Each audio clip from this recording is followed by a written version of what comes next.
Anchorage. Anchorage siya ngayon. Ganda ng sunset, oh. Nakikita nyo. Ganda, no? Saya.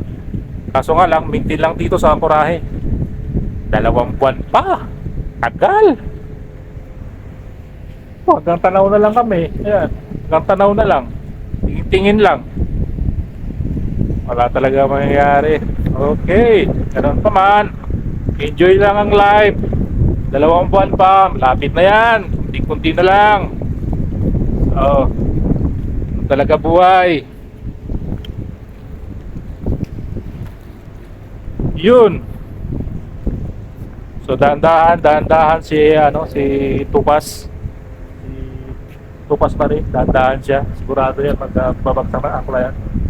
So, dito rin pa lang ang operation yan.